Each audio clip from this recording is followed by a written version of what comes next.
have you join us. Hello. Nice to have a partner this time. Should be more fun. Well, I don't know about that.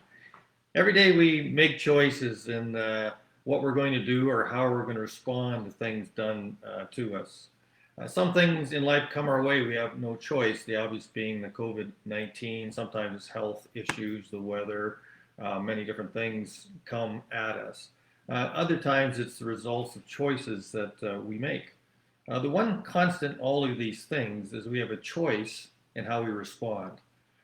Today I want to encourage you to choose joy in your. It doesn't mean that you'll have joy all day, but we all have the option to choose joy in our day.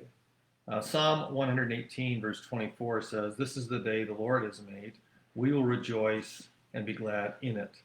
This is telling us that each day is a gift from God, so we should rejoice or choose joy in our day. So we have the ability to choose our response to situations. And we can do everyday things in a way that brings joy. So this week I got to experience some joy by cutting your hair. He let me, as some of you saw on Facebook picture, and the joy was for me that I got to do it, and the joy for him was that it didn't turn out too bad. She did a great job. Yeah, I did.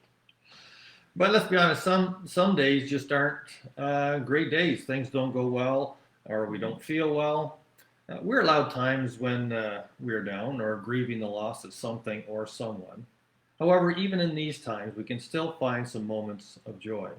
We have a choice what we focus on or dwell on in a day, and I'm encouraging you to choose joy.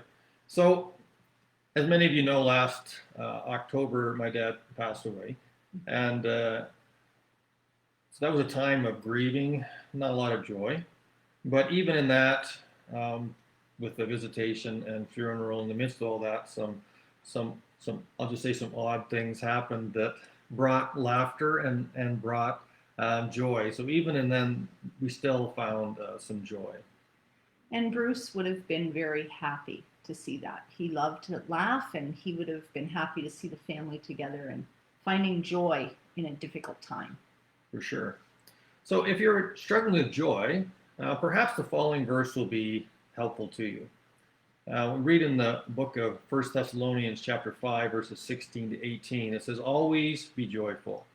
Never stop praying. Be thankful in all circumstances, for this is God's will for you who belong to Christ Jesus." Because of faith, we're called to be people who pray, people who are thankful, and people who choose joy. And sometimes that joy comes because of prayer. Sometimes it can come because we're being thankful for something, and that brings us joy. And sometimes it's finding joy in the midst of the mess of life. So I encourage you this coming week, try to find joy in each one of your days. Find something that brings you joy, or choose to do something that brings you or brings other joy. Thanks for listening, everyone. Thank you. Have a great great week. week. That was pretty good. That was fun. At the same time.